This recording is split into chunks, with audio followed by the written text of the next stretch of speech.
Hello everyone, welcome to the 6th episode of DraftKings, the only podcast that gives you all the top-level limited information you could ever need. I'm Shyler, and with me today, as always, is Tyler. How you doing? Good. Alright, so today we're going to talk about the new Pro Tour Gauntlet that Wizards released on MTGO, and also the drafts that we did this week. But first, we need to open a pack and see what we would pick, and this week's pack is Shadowmoor. And yeah, let's get into it. So, Alright. Our commons are... So our first common is Silkblind Fairy. It's 2 and hybrid blue-white. 1/3 flying. It has a a tap ability where you can pay hybrid blue-white and 1 and tap it and tap target creature. Pretty good. Mm-hmm. I mean, 1/3 flyer. Decent creature, tap something down pretty easily. But 3 mana for 1/3. You want it in that kind of a deck. Yeah. Okay, we've got Consigned to Dream. 2 and a blue instant, return target permanent to its owner's hand. If that permanent is green or red, put it on the top of its owner's library instead. It's definitely good that it's a. That it's a permanent. It makes it better. This is a similar thing. It's not exactly as close, but it reminds me to Encase in Ice from Dragons of Tarkir. The theme that keeps. Well, no, that's not even close to the same. It's closer to Sweep Away. Yeah, it's closer to Sweep Away. But I was just thinking the red and green aspect. They bring that up in several sets because red and green is like problems for blue. Mm-hmm. But Sweep Away, it's kind of close. But the fact that Sweep Away doesn't do a permanent, does it? It's just a creature. No, it's just a creature. Yeah. And if it's attacking, it puts it on the top. Oh, okay. If it returns something to your hand. But if it's attacking, you put it on the top. With this, it returns a permanent to your hand, or if the permanent was red or green, it puts it on the top. Okay, we've got Una's Gate Warden. A blue, just 1 blue-black hybrid mana for a 2/1 with the Flying and Defender and Wither. And Wither is this deals damage to creatures in the form of -1/-1 counters. It's half of Infect. Yeah. It was Wither and what was the other? Poisonous. Yeah, those two combined made Infect. Yeah. When did decent little defender? I mean, basically got Death Touch. Yeah. If not, it just gives something 2 -1/-1 counters. Yeah. So it's a really good card. I love it. Okay, we've got Runes of the Deus. 4 and a green-red hybrid. It's an aura. As long as enchanted creature is red, it gets +1/+1 and double strike. As long as enchanted creature is green, it gets +1/+1 and trample. Ouch! I've played this in Commander a lot with my with a few of my Commander decks. That's scary. Double strike. For 2 mana or what, one of my favorite 5 mana, auras. you get double strike and trample. Yeah, this is one of my favorite auras. Especially with one of our uncommon guys that you're going to see later. Yeah. It's really good. Safehold Duo. 3 and a hybrid green-white. 2/4. Whenever you play a creature... whenever you play a green spell, Safehold Duo gets +1/+1 until the end of the turn. Whenever you play a white spell, it gets Vigilance until the end of the turn. I like the Vigilance part of it. Yeah. So it can get bigger or it can get Vigilance. Vigilance is one of the most relevant abilities in draft anyways. Yeah. Okay, we've got Scuttlemutt. 3 mana for 2/2 with the tap ability that adds 1 mana of any color to your mana pool. Target, and then it has another tap ability that says target creature becomes the color of your choice until the end of the turn. So that tap ability can be really big. It's similar to Wild Mongrel. You could technically have this in some kind of a different kind of deck or something like that, and then say your creature is red, so it gets +1/+1 and double strike, right? With with Runes of the Deus, but then you also make it green. Wait, you could do... Yeah. Whatever you need. Well, you could It's just, like, I want double strike. yeah, Let's you try could it just right. play with it. You know, Yeah. there's a lot of different things you could do with that, especially in this set. That was really relevant. Yeah. This draft format was very Really, anything geared that toward changes the color of a spell pretty much is almost like protection. And Because, three mana 2/2. It's on a solid body. Yeah. I think. Was it Did Brave the it's Elements? Scarecrow. Did Brave the Elements trade? I don't know change what Braves the Elements is. the color of a creature? It's from No, M14. I believe that gave protection from a color. I don't think that changed the color. Oh, I thought it changed the color, but anyways, like another creature that changes colors is Wild Mongrel, and that's if you need to get through a certain color. Yeah. Okay. Change it. We've got Poison the Well, which is 2 and 2 hybrid black-reds. Destroy target land. Poison the Well deals 2 damage to that land's controller. Usually these aren't used much in draft. Yeah, really, in You know. order to be super powerful, it needs to be like a 3-mana spell. I mean, stuff like that's relevant in limited now because we have Awaken and Yeah. stuff like that. But I don't feel like it's super relevant. Yeah. We've got Gleeful Sabotage. 1 and a green. Destroy target artifact or enchantment and as Conspire. So you can tap 2 untapped creatures you control as you cast it, and if you do, you get a copy, essentially. So you can get 2 for 1 if you have 2 untapped creatures. That's cool. Yeah. What's with the harp though in the art? You get it? There's a goblin about to bash it. Oh yeah. He's about to cut the wires. He's gonna sabotage it. Yeah. No, there's 3 goblins. They're trying to cut the harp. Yeah, in the chick's face, and she's just. Are they goblins or fairies? They look like fairies. Those look like goblins. Purple goblin. Fairies usually have flying or wings of some type. Yeah, that's true. If you look at the Una's Gate Warden and fairies usually have flying and they usually have wings and stuff like that. Yeah. It's just weird to see purple goblins. Ashenmoor Cohort. 5 and a black for a 4/3. It gets +1/+1 as long as you control another black creature, which is easy to do. So a lot of the time it's going to be a 6 mana 5/4. Yeah. Just I wonder creature with a solid body. I wonder if this is where they got the ability cohort from.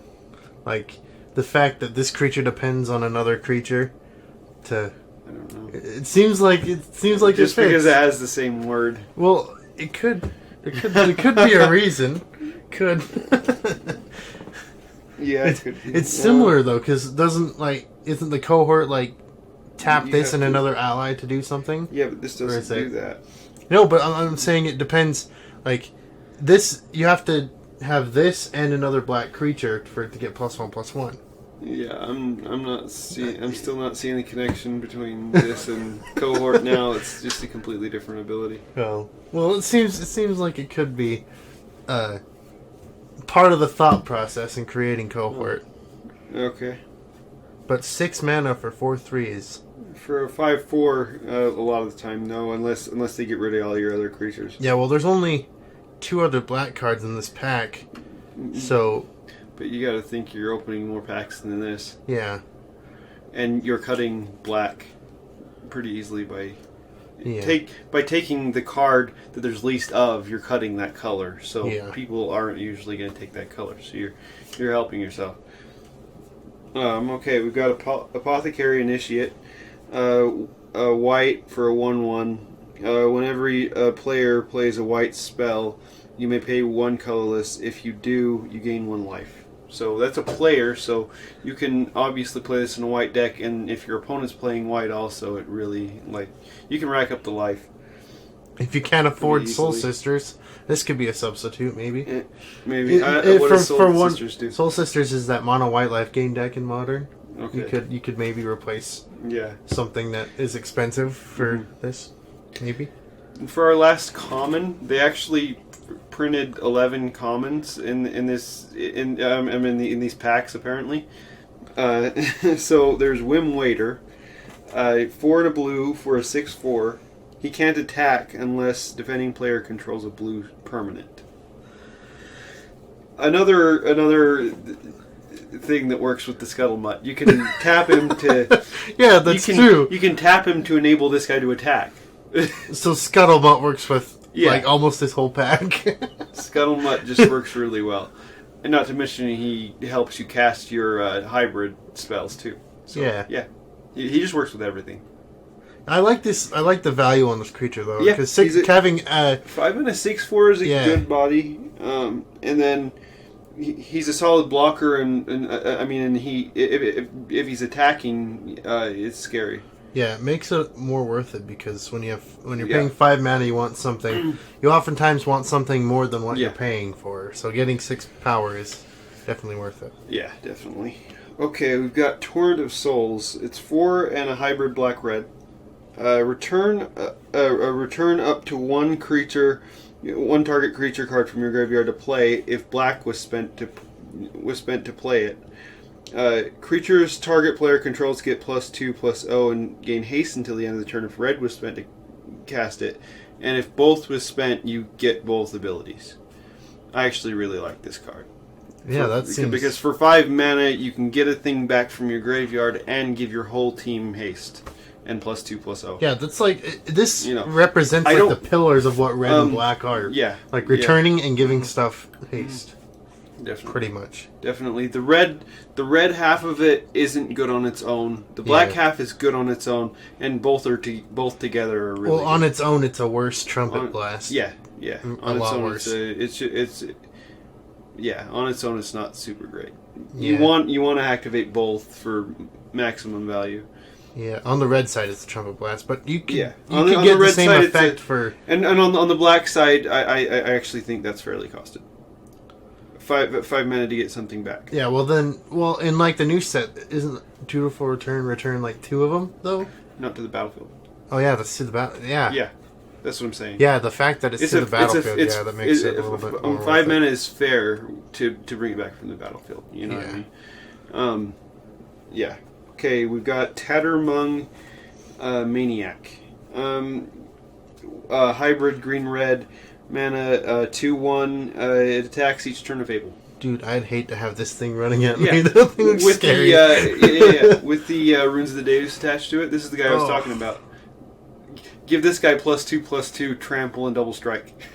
Holy See crap. if you want to block him. And then I love his flavor text. It says, it shows up at one meal wearing the carcass of the last. And he's wearing the skull of the last thing that he killed. Oh yeah, that's true. I can see a little face inside. I thought that was the goblin that outer he's wearing skull. You can see his face in there. Yeah, Look. It's inside the You can see mouth. his face in there. Uh-huh.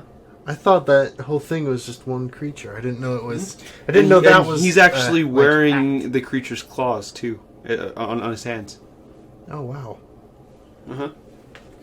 Okay, we've got. Makes you wonder how he killed something that big. Yeah, you know, right? Maybe he did have that ruin of the Deus. Yeah. Yeah.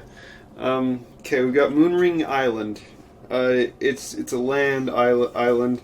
It comes into play tapped, and then it has a tap ability. You pay a blue and tap it. Look at the top card of target player's library. Play this ability only if you control 2 or more blue permanents. It's too conditional to put in a multicolored deck. You'd have to be specifically blue to play this. I don't like it. Yeah.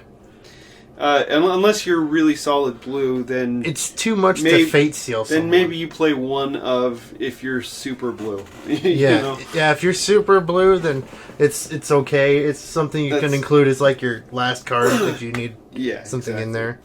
Exactly. But yeah, it's not worth having 2 or more blue permanents over all this stuff. Yeah, there's just so much good in this pack. This is a really good pack. I don't know why that land is uncommon though, because Fate Sealing wasn't. It's probably part of a cycle.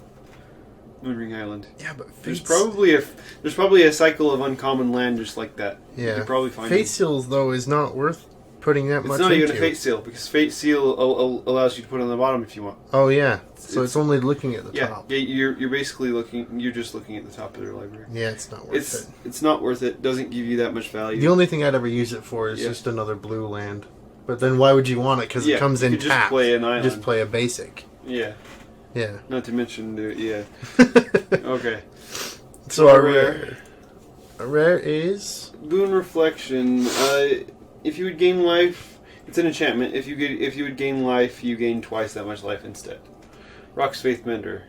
Well, it has his ability. Yeah, I don't think we saw anything that gained life though. I guess Does Rock's Faith Mender has this ability. Is this a set that Kitchen Finks was in? Because if so, then that could work with. Yeah, this. well, it works with that apothecary guy. Oh yeah, it does. Yeah. You gain 2 life instead of 1 for 1 mana. Yeah. Yeah. So it's good, but it's like a middle pick card. Yeah, it's only if you're already in some sort of life in that gain kind of a thing. You're probably going to see it go by. Yeah. Okay, so out of this pack, what would we pick first? I'd probably pick the that Rune of the Duos or something. Deus. Yeah, thing. For me, it's between that and Torrent of Souls. I feel like Torrent of Souls is okay, I feel like too. it's between those two. I would be happy to pick up either one. Yeah. I still think the Rune is better, in my opinion. Yeah, just because that'll go with a lot more things than the Torrent. Yeah.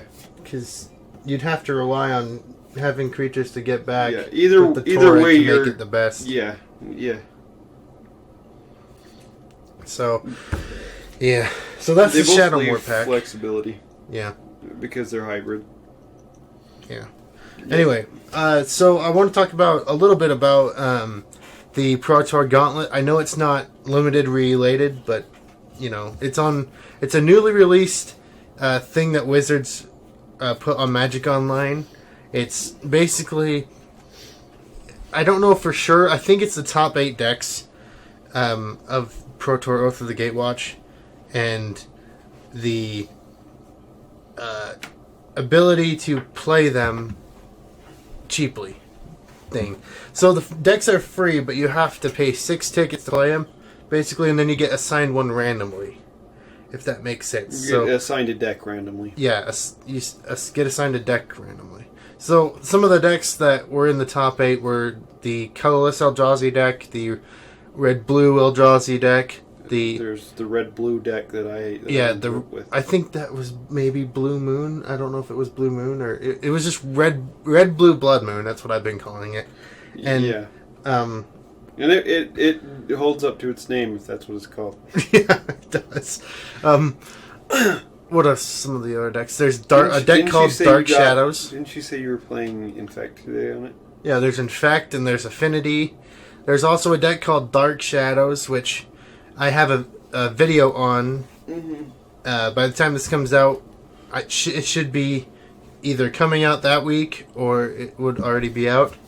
But anyways, Dark Shadow... what did I call it?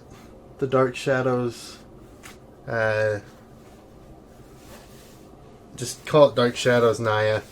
Just because it pretty much is a Naya deck. It's got the normal, Wild Nikotl, Tarmogoyf, Goblin Guide things, but the ratios are a lot different. So there's like 2 Goblin Guides, and the deck that I had ran only 1 Tarmogoyf in the main, and then it had 1 sideboard. But the whole point of the deck is to be able to stick Dark Shadows, which is a 1-drop avatar creature that is a 13/13, and it gets -X, where X is your life total. So the point of the deck is to get yourself below 13 with the fetch lands in there, because there's only 4 or 5 different targets for the fetch lands. So you just crack them and keep losing life, and as Thoughtseize to lose life and stuff. You want to get down below 13. Then you cast Dark Shadows. Then it can be super huge. And then how it wins is either pumping it with Mutagenic Growth or... what's the one from Khans of Tarkir, the pump spell, +6/+6, Become Immense. Either one of those, or what is it called? Temur Battle Rage. which gives a creature double strike, and it has the ferocious mechanic, which gives the creature trample if you control a creature with power 4 or greater. And imagine having an 8/8 creature with double strike and trample for 1 mana. Yeah. That's insane. Yeah. So if you're like at less than 5 life, that thing's gonna be as close. It's gonna be literally like 8/8. And then you just put both of those things on there, or even just Temur Battle Rage if you can. And if they have nothing out to block it, you just bam, kill them. And so that's one of the decks that I've played. Another deck that I really like is the colorless Eldrazi deck, which Luis Scott Vargas ran, and he made it clear to the semifinals in the Pro Tour with it. It seems to be everyone's favorite deck right now. It's going to be probably seen in the next few GPs. It's just insane. The most I've ever seen of a new set in Modern at one time. Yeah, there was a lot of the new Like, set in it. The colorless Eldrazi deck was pretty much the new set. Like, Yeah, literally, there's they a lot of just cards looked for like the a new sealed set. pool. Yeah. Like, because you just saw Oath of the Gatewatch everywhere. Eldrazi Mimic, the Oblivion Sower, you saw the Matter Reshaper, the Thought Knot Seers, and stuff like that. Anyways, so Pro Tour Gauntlet, check it out. It's really fun. You get to play the top Modern decks without paying hundreds and hundreds of dollars to buy them. Yeah. You get to play for 3 rounds, so it's just like a draft in a sense. You get to play for that long with it. And it gives you an opportunity to see what they're like. And if you like it, then you can buy into it. Yeah. So I think it was a good idea on Wizards to put that out. But I want to talk also about our drafts this week. Tyler, how was your drafts? The one that I did with you was the only one that I did. And it was, I drafted, it was like white with a small green and a small red splash. Right, and I focused on, it was support. It was mostly a support deck. I ended up with three. What's the raptor called? The two. I'm 3 and 2 white for a 2/2. For a 2/2 that has support 2 when it enters the battlefield, and then I had I had that, and I had several other support cards, and I went 2-1. Yeah, I did pretty good. Yeah. And on my side, I had... You got cut out early, huh? Yeah. So I went through the draft. I drafted red-green... What was the third color? Or was it just red-green? I think it was just red-green aggro, pretty much. Mm-hmm. So I had the Snapping Gnarlid from Battle for Zendikar, and then I had the Relentless Hunter, I think it's called, from Oath of the Gatewatch, which is a 3-mana 3/3, and you can pay 1, a red, and a green to give it +1/+1 and trample. And then I had the Grove Rumblers. I had some more very aggro creatures, and it was basically most of my deck popped off 3, 4, and 5. Yeah. So I had things like I don't remember the name of the creature, but it pretty much awakened a land. And then another creature that when it died, I got an XX token, ooze token, equal to the number of creatures in my graveyard. Yeah, that guy's pretty cool. And it was pretty much just an aggro deck. So I played round 1, and Did you win? Yeah, I won the first round pretty easily. Then we get to the second round. We get through game 1, and then we get through game 2, and me and my opponent were both 1-1 at that point. Then we get to game 3. I'm just about to, swing in for the win, and then Magic Online quits for me, and then I can't get back into it. So, yeah. Yeah, so that was the end of the draft for me. So I Yeah. don't know how it would have panned out, but I imagine I'd have at least gotten 2-1. Yeah, At least. definitely. So, yeah.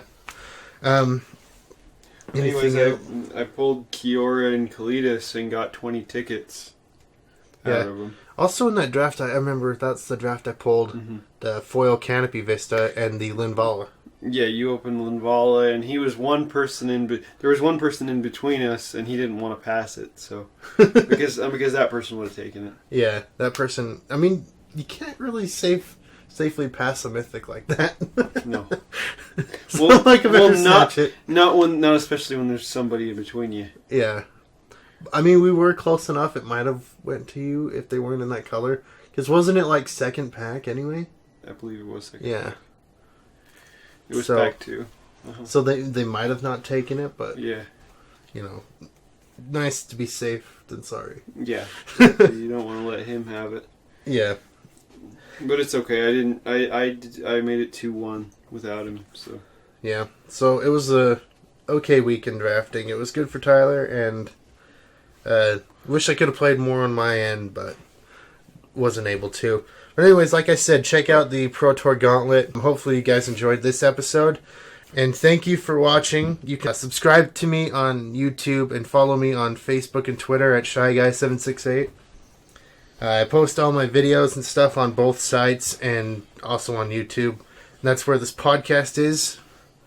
And I wanted to say something real quick about the iTunes version of this. I'm just going to be on YouTube for a little while because there's some issues with the place that I'm posting the podcast to get the RSS feed. And I will hopefully have that figured out within the next few weeks. Where can they follow you at, Tyler? The Edge 452 at YouTube, and then all my other accounts are linked there. Alright.